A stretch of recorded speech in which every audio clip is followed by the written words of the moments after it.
Reka tubanze tubasuhuze kandi tubifurize gukomeza kugira ibihe byiza aho muherereye hose haba mu Rwanda ndetse no hanze yarwo. Iyi ni The Afro Live. Turakwibutsa kandi gukanda subscribe mu gihe cyose waba utarabikora, kuko twiteguye kukugezaho amakuru atandukanye muba mwifuje ko twabagezaho. Ni nyuma yaho mu Rwanda hamaze iminsi hacitse igikuba cy'amakampani atandukanye yari amaze iminsi akorera ubucuruzi kuri murandasi cyangwa se icuruzwa ry'ifaranga mu buryo bwo kunguka irindi binyuze ku muyoboro wa internet cyangwa se business online. Mu Rwanda ndetse no hanze yarwo hagiye hakunda kubaho ubucuruzi nk'ubwo butandukanye, ndetse na n'ubu kandi buracyahari. Ntabavuga yuko bwacitse burundu kuko burahari, uretse ko wenda buhinduka gatoya cyane cyangwa se hagahinduka izina, ariko kandi nanone hari igihe hashobora guhinduka abanyamuryango, ariko ugasanga uburyo bw'imikorere naho butandukaniye. Akenshi na kenshi ugasanga bene ubwo bucuruzi bugira henshi bugenda buhurira. Turagira ngo ukomeze kubana natwe kandi ugende urushaho gusobanukirwa ibintu bitandukanye tugiye kukubwira, haba kubyerekeye ibyo umaze iminsi wumva cyangwa se n'ibindi byari bitaragera mu matwi yawe. Aka niko kanya ko kugira ngo ukomeze kubana natwe.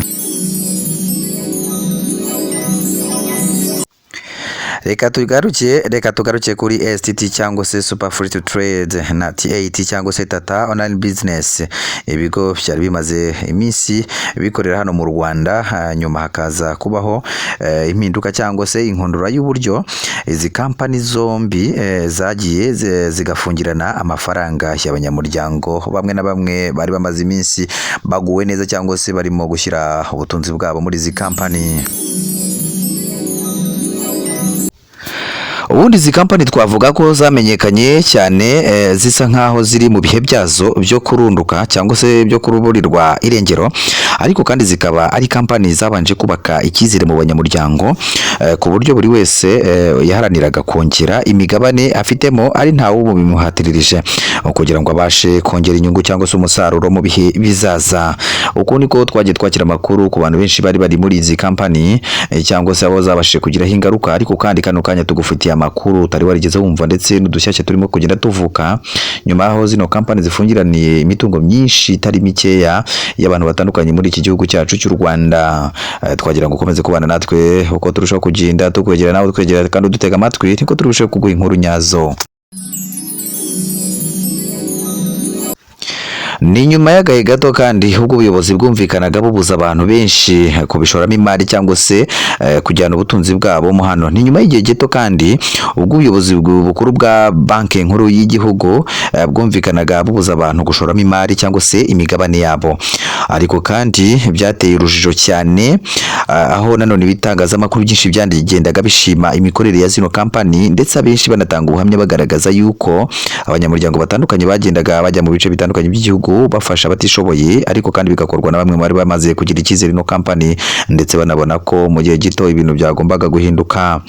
Nyuma y'uko rino company cyangwa se zino company zigaragaje icyizere cyangwa se no kugaragaza ibyangombwa byavaga muri RDB, ariho benshi barushijeho kugumya kugira icyizere zino company bakazijyamo ku bwinshi kubera ko babonaga ko ari ngombwa, kubera ko byakabaye byizerwa. Hagiye hagaragara umukono na kashe by'ikigo RDB, ari nako kandi itangazamakuru ryarushagaho gushima no gushimangira ibikorwa by'aba bantu bari bamaze kuyoboka ino company hirya no hino mu gihugu. Hari higanjemo ibikorwa byo gufasha abatishoboye babashyira ibikoresho bitandukanye. Nk'uko ubuyobozi bwa RIB bwabitangaje nyuma, bwagiye butangaza yuko butahwema kugira abaturage inama yuko badakwiye kujya muri izi company, ariko abenshi bavunira ibiti mu matwi, ariko kandi ntabwo twaringanye babigiyemo kubera ko nabo bari bamaze kubona yuko rwose ibi bintu bishoboka kandi bishobora no guhindura ubuzima bwa benshi muri bo, aho buri wese yabonaga ko byibuze hakaba ari nk'indi nzira y'amahirwe yo kumuha ubutunzi cyangwa se yo kumuha andi mahirwe yo kugira ahantu akura amafaranga atagombye gutega ibiganza cyangwa se ngo asabirize. Ni mu mpera z'ukwezi kwa 10, kwa 11 no kwa 12 haba hadutse cyitwa pyramide cyangwa se Ponzi scheme, aho umuntu yagombaga kwinjiza amafaranga binyuze ku ruhererekane rw'abantu nawe yabaga yazanye, bityo bikamuha amahirwe yo kwinjiza agatubutse bitewe n'urwo ruhererekane cyangwa se ubushake n'imbaraga yabaga yagize mu kugenda azana bagenzi be. Hanyuma urwo ruhererekane nawe rukamuha imbaraga yo kugenda azana bagenzi be, uko agenda bazana nyine zikaba arizo nyungu nawe yagombaga kugenda agira muri ubwo bucuruzi. Ariko kandi muri iminsi yamaze hashize igihe abirimo bivugwa yuko bitari ibintu byiza ndetse abenshi batanaguwe na neza kubera ko izi company twababwiye yuko zafungiranye amafaranga y'abantu benshi ndetse amafaranga atari make y'abanyarwanda.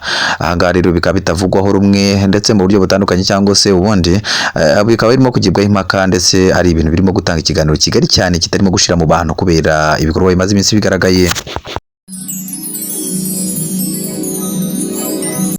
Turagushishikariza rero gukomeza kubana natwe kubera ko tugufitiye amakuru menshi dushaka kukugezaho ku byerekeye TIT cyangwa se Tata ndetse na STT, kubera ko hari benshi bagiye batangaza amakuru ariko kandi bakayatangaza mu buryo butari bwo. Twebwe rero turagushishikariza kujya uganira natwe mu buryo bumwe cyangwa se ubundi, kubera ko tugufitiye amakuru acukumbuye cyangwa se twavanye ahantu hizewe, haba amakuru ajyanye ndetse n'itabwa muri yombi ry'abayobozi bamwe na bamwe muri izi company batangiye gufatwa bagezwa imbere y'amategeko.